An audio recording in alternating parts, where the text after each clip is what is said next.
Today we're going to be talking about mobilization and the early phases of World War II.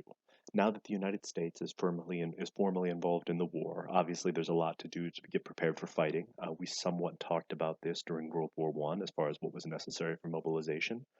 And I'm going to do my best to give just an overview of these early battles with posting links, hopefully, to more detailed sources. So, for those of you who are interested, you can take a much deeper dive into what is one of the more fascinating conflicts in American history, or honestly, world history. So, we get all of the same things coming out of the run up to the Second World War that we do the first, except instead of the Creel Commission, we have the Office of War Information, which creates propaganda. We have the War Production Board, which coordinates between industry and government to produce the war supplies we need. And we have the War Manpower Commission, which ensures that anyone who wants a job gets one. This is, of course, somewhat important because the Great Depression had massive unemployment, and now with the snap of with the snap of Hideki Tojo, I guess, fingers, we now are back to full employment. Obviously, massive production is necessary in order to defeat the Axis powers. It's a global total war, and so the United States is, of course, going to ramp up its production levels to a point significantly larger than it ever has before. Of course, this means that the role of women is going to change as well, just like it does in any war. Obviously, mass drafting slash recruitment of soldiers means that women are going to have to take a lot of these jobs, and so the famous Rosie the Riveter is the stereotypical American woman who is stepping in order to keep production levels high, while the men go off to fight the war. And so we see women entering into a whole bunch of different fields, the similar way we did in World War One, and obviously the role of women is going to greatly expand. And then afterwards, we're going to see a reshuffling, just as we saw after the First World War. So Rosie the Riveter stands in for the women stepping in to take jobs that the men had left when they get conscripted to go fight in the military. Obviously, needing mass production means that you're going to have to ensure that there's amicable relations between unions and industry. And so there's a lot of propaganda created in order to force workers to go work, to make it their patriotic duty. We see here, obviously, racist depictions of Hideki Tojo in order to convince Americans to go to work. And so the number of strikes is going to go down to basically zero, and Congress is going to step in quickly to solve any labor disputes because, of course, massive continuous production is necessary if the United States is going to fight this global conflict. One of the big issues, of course, was racism and discrimination, and so during the war, there was intentional effort made to try to force integration within a lot of industries and to try to get rid of the sort of racial animus that had defined a lot of the labor relations in the past. Obviously, Philip Randolph is one of the African American civil rights leaders here, who's trying to uh, use this issue to try to push through getting rid of Jim Crow laws and uh, and to push for African Americans being treated better. Sort of the same W.E. Du Bois push after World War One, the idea that African Americans are going to serve our country, so we need to treat them better, quite frankly. And the NAACP is, of course, going to jump on board with this and tie, American racism in the form of Jim Crow to Nazi and Japanese racism, and argue in what's called the Double V campaign that they all should be wiped out. Here, Dr. Seuss is encouraging the war industry to employ African Americans as well as whites. And oh yeah, here's your Double V campaign from the NAACP: victory against racism at home and Nazism and fascism abroad. The U.S. government, of course, created propaganda to try to convince people to be less racist. Look, in this rosy picture, there's an African American and a white man working next to each other, and they're not, fighting or causing problems or anything else. It's a happy utopian picture. And so, in order to prevent this from happening, Philip Randolph had organized a march on Washington to protest discrimination against African Americans. And in order to prevent that from happening, Franklin Roosevelt, by executive order, desegregated the entire defense industry. And so, with Executive Order 8802, what Wilson had done in segregating the federal government becomes partially unsegregated. And so Franklin Delano Roosevelt is, of course, a hero of civil rights, on par with Abraham Lincoln. Abraham Lincoln freed all the slaves, and Franklin Roosevelt desegregated the defense industry. So it's about the same. One of the other key issues was ensuring that there was enough farm labor, because obviously mass mobilization slash conscription is going to cut down significantly on the amount of domestic farm work. And so the federal government started up what's called the Bracero program, in which they would import workers from Mexico to do seasonal farm work, especially in the area in the southern part of the country, in order to replace the farm laborers who had been conscripted and are now off fighting in Europe or the Pacific. This Bracero program opened the doors for Mexican workers to be coming in.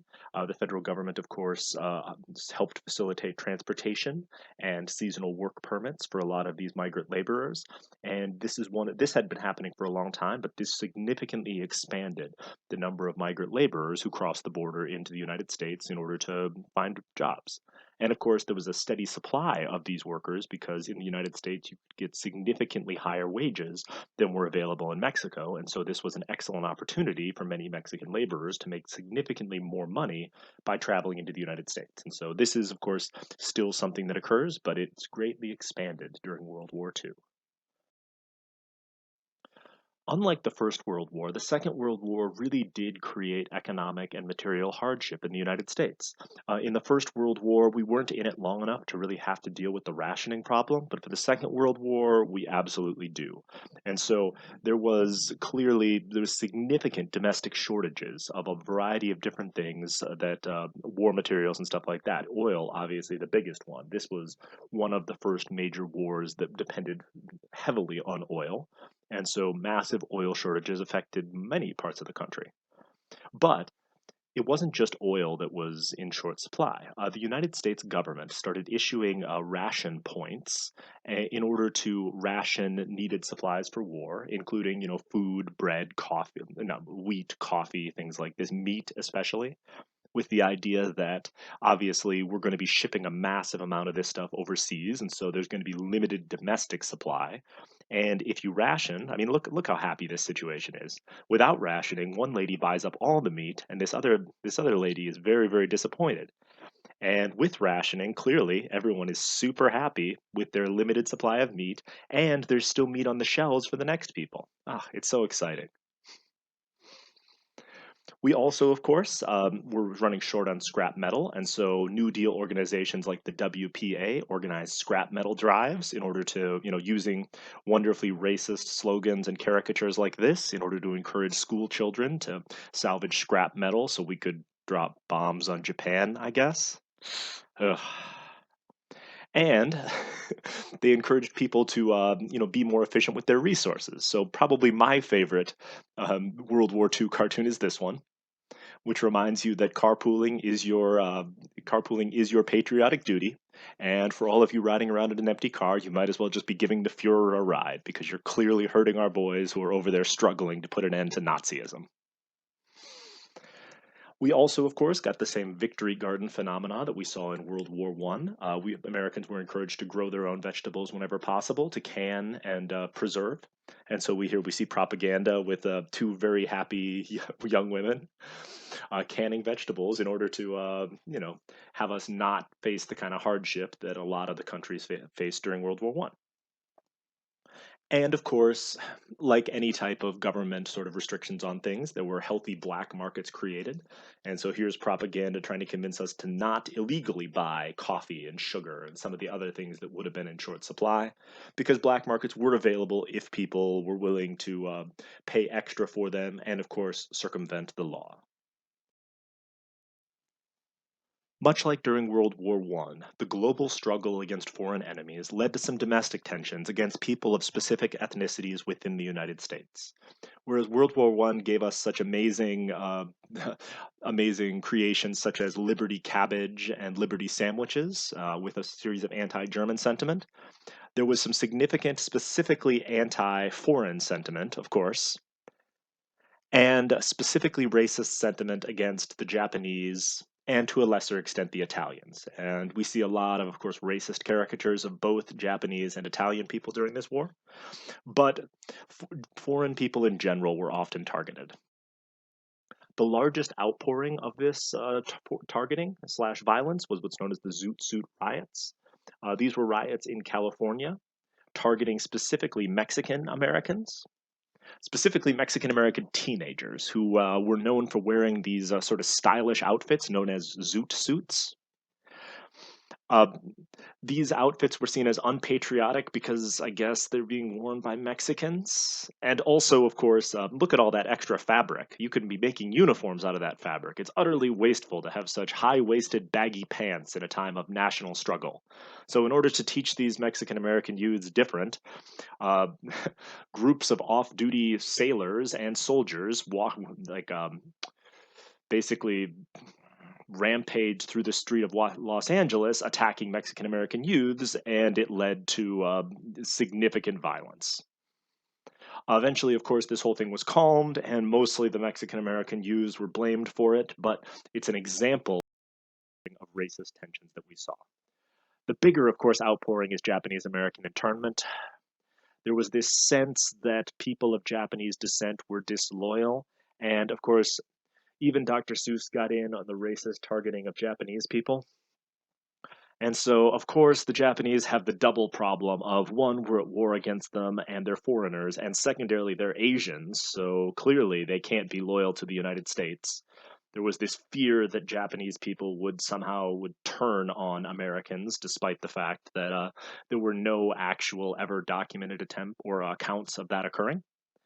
So, in order to deal with a problem that didn't exist, the Roosevelt administration passed an executive order in order to intern all Japanese Americans on the West Coast, regardless of their citizenship status or anything else. They were forced to sell their businesses, sell their homes, usually at cut rate prices, and then were transported to camps where they were held until the end of the war. So Roosevelt himself, as I'm sure you read in the documents, or knew that the Japanese Americans on the coast were not an actual threat, but they were still deported to these camps because the public believed that they were a threat. And so, in order to build morale for the war effort, we're going to be questionably legally, well, illegally, interning Japanese citizens. I say questionably legally because, in the end, of course, there were a number of cases brought by Japanese Americans in order to the Supreme Court. One or two of the cases was ruled in the favor of the Japanese American, but the most famous of which set the precedent, was Korematsu versus the United States, where the Supreme Court ruled that you could be thrown in a relocation camp regardless of any of your citizenship status or anything else. It's a massive miscarriage of justice, and it's, yeah, a mess. So, for the actual war itself, the United States did launch some counterattacks against the Japanese. The Japanese, as we hopefully remember, had captured a number of islands in the Pacific and had launched this expansionary campaign, and now were fortifying their territory. Obviously, aircraft carriers were by far the newest weapon of war in the Pacific Ocean because aircraft carriers allow you to use aircraft far away from traditional bases, and so they are going to become instrumental in the fighting of the war in the Pacific. One of the advantages that the United States had over the Japanese was we had managed to break the Japanese code. And so from pretty much the early years of the war, the United States was deciphering at least portions of Japanese messages. And so, of course, codes change over time, but US cryptographers were very, very successful at breaking Japanese coded messages. And so the United States had some sense of where the Japanese were going. Well, the United States had the advantage of the Navajo code talkers. In addition to encoding messages, the United States used Navajo people, whose language was both never written down and two is incredibly complex and unique, in order to relay messages. And because of the fact that the Navajo language is so unique and so different from basically any other message or any other language that we know of, the Japanese were never able to break the code, and so the code talkers were a huge advantage for the United States in the Pacific. As far as actual battles go, I'll try to post some videos of these battles in more detail, but because I'm just going to give you the sort of roughest outline of them. The Battle of the Coral Sea was one of the first important battles in the Pacific theater. The Coral Sea is here, as you can see, in between sort of Australia and New Guinea, and it was a U.S. or two U.S. carrier squadrons facing off against three Japanese carrier squadrons, as the Japanese were attempting to advance on Australia. So this was the attempt to slow the Japanese expanse in the Pacific because, of course, if the Japanese took Australia, they would capture a lot of strategic oil reserves there, and it would become much, much more difficult to stop the expansion of the Japanese Pacific Empire. This was one of the first aircraft carrier versus aircraft carrier battles, and there was a lot of sort of trial by fire as both sides sort of figured out, how do you successfully use different types of aircraft to both keep up a fighter screen around your ships, but also attempt to strike the enemy's ships effectively, because obviously you've got a number of different types of aircraft. You have air superiority dogfighters, whose strength is shooting down other ships, and then you have bombers and torpedo planes whose goal is to hit stationary or floating targets. And so the goal, of course, is to eliminate your enemy's sort of fighter protection, their fighter screen, and then to send in your larger bombers and hopefully inflict damage on the actual ships themselves. In the Battle of the Coral Sea, three Japanese aircraft carriers faced off against two Japanese aircraft carriers. In the end, the battle was somewhat inconclusive. The USS Lexington, an American aircraft carrier, was hit and sunk. And so here we see the battle. Here we see the Lexington, or here we see American troops abandoning the Lexington as it goes down. And one Japanese aircraft carrier was also sunk. In the end, it's a strategic victory for the Americans, although not necessarily a tactical one. Both sides lost significant numbers of aircraft, and the scuttling of one aircraft carrier on each side means that tactically it was somewhat of a draw, but strategically the United States stopped Japan's advance for the first time. Japan had been expanding without really anyone being able to put up any sort of reasonable resistance, and so the fact that the U.S. slowed the Japanese advance into Asia, and especially into Oceania, and especially onto Australia, was strategically beneficial for the United States. The really important battle in the early years of the war, though, was the Battle of Midway. And this is, again, embarrassingly oversimplification, but Midway is often considered the turning point of the Pacific War. Midway Island is midway between sort of Hawaii and the Japanese islands. It was an American strategic base and refueling port, and the United States had broken the Japanese code, and so knew that the Japanese were targeting this island. And to massively oversimplify, U.S. carriers waited until the Japanese launched their strike force at Midway Island, and then rather than defending the island, they attacked the Japanese carriers themselves. The fighting was incredibly fierce, and in the end, a group of U.S. dive bombers got through, damaging all three Japanese aircraft carriers. The U.S., of course, lost the USS Yorktown at this battle, one of the ships that had survived the Coral Sea. The fighting, of course, incredibly fierce, incredibly bloody, and it's climatic because with all three Japanese aircraft carriers damaged, and the Japanese aircraft carriers that were at the Battle of the Coral Sea lacking fighters and other support craft, this was the end of the Japanese advancement. Without aircraft carriers, Japan was no longer able to launch offensive attacks and ended up sort of settling into a more defensive posture.